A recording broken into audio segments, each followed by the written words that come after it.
ಮಂಗಳೂರು ಮಹಾನಗರ ಪಾಲಿಕೆ ವ್ಯಾಪ್ತಿಯ ಮದುವೆ ಹಾಲ್ಗಳಿಗೆ ಸಂಬಂಧಪಟ್ಟಿರುವ ಹಲವು ವರ್ಷಗಳಿಂದ ನವೀಕರಿಸದ ಕಾರಣ ಮಂಗಳೂರು ನಗರ ಪಾಲಿಕೆ ಭಾರಿ ಹೊಡೆತ ಬಿದ್ದಿದ್ದು, ವಾರದೊಳಗೆ ಪರವಾನಗಿ ನವೀಕರಿಸದ ಮದುವೆ ಹಾಲ್ಗಳಿಗೂ ದಾಳಿ ಮಾಡಲಾಗುವುದೆಂದು ಮೇಯರ್ ಕವಿತಾ ಸನಿಲ್ ಹೇಳಿದ್ದಾರೆ. ಮಂಗಳೂರಿನಲ್ಲಿ ನಡೆದ ಸುದ್ದಿಗೋಷ್ಠಿಯಲ್ಲಿ ಮಾತನಾಡಿದ ಅವರು, ನಗರದ ಹಲವು ಕಡೆ ವ್ಯಾಪಾರಿಗಳು ವಾಣಿಜ್ಯ ಪರವಾನಗಿ ನವೀಕರಿಸಿಲ್ಲ. ಅದರಲ್ಲೂ ಮದುವೆ ಹಾಲ್ಗಳಿಗೆ ಸಂಬಂಧಪಟ್ಟವರು ಹಲವು ವರ್ಷದಿಂದ ಇದನ್ನು ನವೀಕರಿಸದ ಕಾರಣ ಪಾಲಿಕೆಗೆ ಭಾರೀ ಹೊಡೆತ ಬಿದ್ದಿದೆ. ಇವೆಲ್ಲದರ ಪಟ್ಟಿಯನ್ನು ತರಿಸಿ 10 ದಿನದ ಹಿಂದೆ ನೋಟಿಸ್ ಜಾರಿಗೊಳಿಸಿತ್ತು. ವಾರದೊಳಗೆ ಪರವಾನಗಿ ನವೀಕರಿಸದ ಎಲ್ಲ ಮದುವೆ ಹಾಲ್ಗಳಿಗೂ ದಾಳಿ ಮಾಡಲಾಗುವುದು ಎಂದು ಎಚ್ಚರಿಕೆ ನೀಡಿದರು.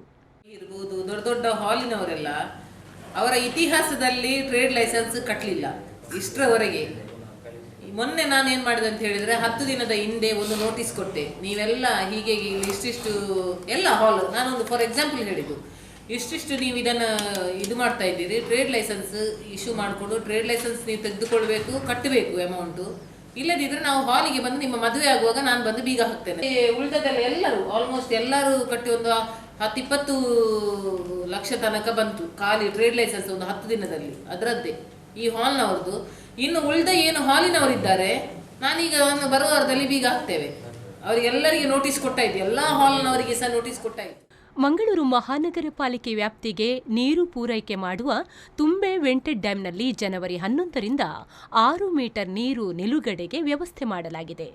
ತುಂಬೆಯಲ್ಲಿ ಕೇವಲ 3.38 ಮೀಟರ್ ಮಾತ್ರ ನೀರು ನಿಲುಗಡೆಯಾಗುತ್ತಿತ್ತು. ಬಳಿಕ ಅದನ್ನು 5 ಮೀಟರ್ಗೆ ಏರಿಸಲಾಯಿತು. ಆಗ ಸುಮಾರು 26 ಮಂದಿಯ ಹಲವು ಎಕರೆ ಜಮೀನು ಮುಳುಗಡೆಯಾಗಿತ್ತು. ಸಂತ್ರಸ್ತರಿಗೆ 7 ಕೋಟಿ ರೂಪಾಯಿಗಳ ಪರಿಹಾರವನ್ನು ಸರ್ಕಾರ ಬಿಡುಗಡೆಗೊಳಿಸಿದ್ದು, ಹೆಚ್ಚಿನವರಿಗೆ ಬಿಡುಗಡೆ ಮಾಡಲಾಗಿದೆ ಎಂದು ಮೇಯರ್ ಹೇಳಿದರು.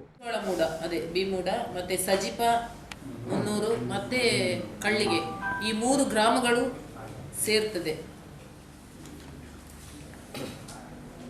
ಸಜಿಬ 300, ಪಾಣೆಮಂಗಳೂರು, ಅದೇ ಬಂಟ್ವಾಳ ಮೂಡ ಅಂತ ಹೇಳಿ ಈ 3 ಗ್ರಾಮಗಳು ಸೇರ್ತದೆ. ಸಜಿಬ 300ಗಳಲ್ಲಿ ಒಂದು 13 ಜನರ ಭೂಮಿ ಇದಾಗ್ತದೆ. ಪಾಣೆಮಂಗಳೂರಲ್ಲಿ 2, ಬಂಟ್ವಾಳ ಮೂಡದಲ್ಲಿ 16. ಅಕ್ರಮವಾಗಿ ನಲ್ಲಿ ನೀರಿನ ಸಂಪರ್ಕ ಪಡೆದವರ ಮೇಲೂ ಕಟ್ಟುನಿಟ್ಟಿನ ಕ್ರಮ ಜರುಗಿಸಲಾಗುವುದು. ಮೊದಲು ನೋಟಿಸ್ ಜಾರಿಗೊಳಿಸಿ ದಂಡದೊಂದಿಗೆ ಸಕ್ರಮವಾಗಿಸಲು ಸೂಚಿಸಲಾಗುವುದು. ಅದಕ್ಕೂ ಸ್ಪಂದಿಸದಿದ್ದರೆ ಕಠಿಣ ಕ್ರಮ ಜರುಗಿಸುವುದು ಅನಿವಾರ್ಯ ಎಂದು ಮೇಯರ್ ಕವಿತಾ ಸನಿಲ್ ಎಚ್ಚರಿಸಿದರು.